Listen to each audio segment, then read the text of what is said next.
Previously on TVSins. You don't want to know. It's not exactly party chit-chat. Well, I've never really been very good at, Blah, blah, blah, blah, blah. All of that chit-chat.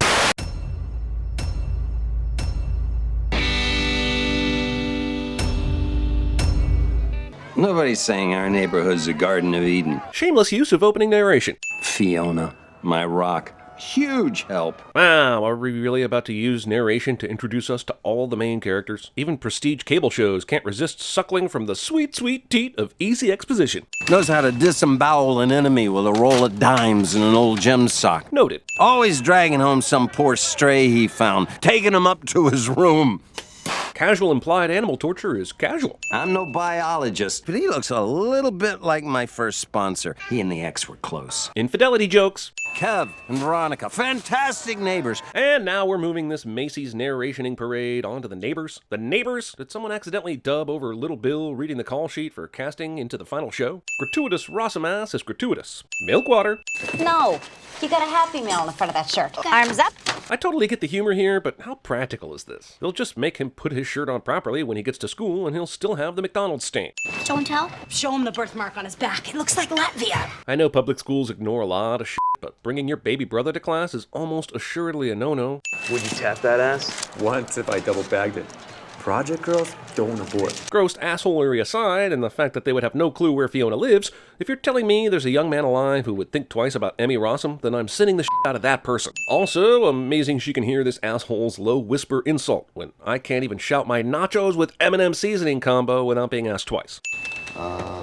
Rest unless acted upon by an external force. How is he surprised by this? There are many things in which teenage boys are completely clueless, but the girl next to you ducking under the table to give you a physics lesson in groin friction is not one of them.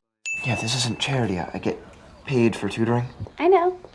Science just turns me on. I'm sending myself for not being a science tutor in high school. Wait a minute. Emmy Rossum, Justin Chatwin. If this turns out to be a Dragon Ball Evolution sequel, I'm going to change this TV show's title to Shame. Who holds their purse like this when they are dancing? I was going to send this careless handbaggery even before I knew it was going to be part of the forced meet cute that's about to happen. Can we just put pockets in women's clothing already so they don't have to worry about this nonsense? Also, is purse snatching in clubs a thing? I'm not saying it's not, but this seems like an insanely stupid idea, considering you'd usually have to get through a crowded dance floor and at least two steroid monsters named something like Ned or Bert. Hey! Was this van parked out here until the guy came out with a purse? What are the chances the door guy didn't make him move? This whole operation seems very ridiculous and unprofitable. Got a Hummer today. What's the law on sex with pets? Bestiality jokes. I get it's Emmy Rossum and all, but now that's just a waste of perfectly good after-sex hot dogs. Let her set the food down first, you animal. Fiona? Cop blocked. Episode takes almost 20 minutes to properly William H. Macy. A pen, Mr. Beerkeep. It is Disability Day. Okay, I get that the whole point of the show is that this family has a different moral compass so they can survive and all. But could we at least just have one person in this thing that I can root for and still look myself in the mirror in the morning? No, you're gonna like it. What am I even gonna say, alright? Yep, he's taking his younger sibling over to the same girl in the hopes of getting him some action and seeing if he's actually gay. Like Tommy Boy said, brothers don't shake hands, brothers gotta get a blowy from the same horned-up science student for sexual identity reasons. Karen is thrilled with you. She got an A. Just gonna go ahead and remove one sin because it's Joan f***ing Cusack.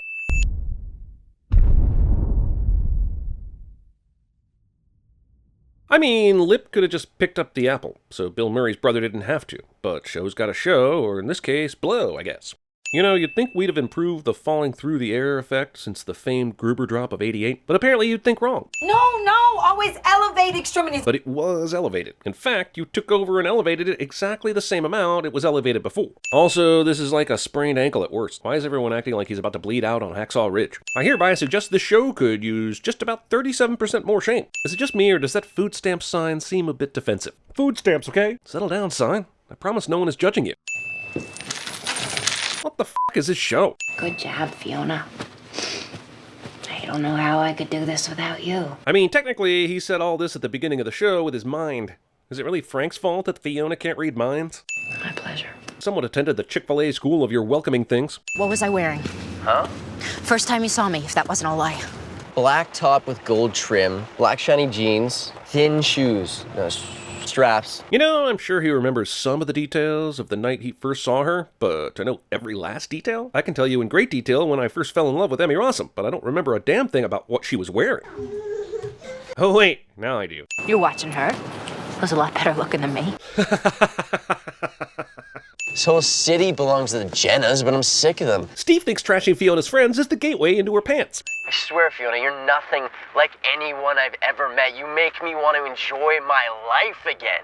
Yeah, she completes you, makes you want to be a better man, blah, blah, blah. Can we just remember this is a dude who stalked you for a couple of weeks before spending just a few moments in person with you, and then bought you a brand new household appliance before professing his undying love? I'm just saying there's more red flags here than in a communist gift shop. Let me guess, person can't find who they're looking for until the vehicle passes and they're standing on the other side of it, cliche? Yahtzee! So I lose respect for guys like Steve because people unlike Steve, I'm going with all the respect is lost after one starts speaking in the third person. somehow more socially acceptable than asking myself, for instance, why do the men I always date treat me like Whoa, slow down, show. This pilot is trying to squeeze a full rom-com plot into the A story of an hour-long TV episode. Literally 15 seconds ago, these two were making out, and we're already to the challenging the relationship stage? This is TV, man. No reason to go full Reiner on the first day. If I've learned anything from this show and Ferris Bueller's Day Off, it's to never trust valets in Chicago. I know we're supposed to be all aghast at the fact that, shocker, this character is also a dirtbag degenerate, but I can't get past the fact that somehow he just happened to time this switcheroo at the exact second someone pulled up in a fancy car. You must be joking. What, you're f***ing him? So now we can add pedophiles to the fun list of characters this show has to offer. It's a nice reveal and all, and I know they were in a hurry to hide their Quickie Mart Quickie, but it's not like they were getting dressed in the dark. And one of those shoes is a freaking Velcro high top. How do you not notice you're putting on the wrong shoe? He's married. With kids. What else did he buy you, Ian? This is the issue, not that he's an adult. Fake Muslim. Cheats on white fundamentalist wife with gutless gay boy. I'm pretty sure Lip has just achieved maximum ist. Says more about White Sox fans than it does with the rest of them. Nope, he found one more, because that's definitely sexist. What's the one thing that we needed? One word. One thing. sterilization? Continuity. I'll have to check with Alanis for confirmation, but I'm pretty sure cutting from a shot where Frank's left arm is raised from behind to one in the front where it isn't, while he is actually repeating the word continuity, might be the ironicest thing to ever ironic. Your dad made me follow you up.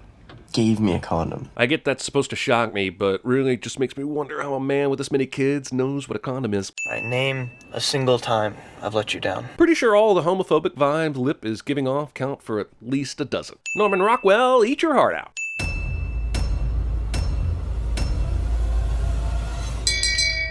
Shame. Shame. Because every single one of them reminds me of me. Carl. I don't really know that much about... Carl! Bring out the gimp. That's my f***ing guy! Daddy! You know, for the earth. What? You old, she pregnant. I love you, and I'm sick. I'll talk to you. I'll talk to you tomorrow. I'm getting corrective oral surgery tomorrow. And you can't piss on hospitality. People like you are just way too used to getting your own way. What do you mean, you people? What do you mean, you people? Huh?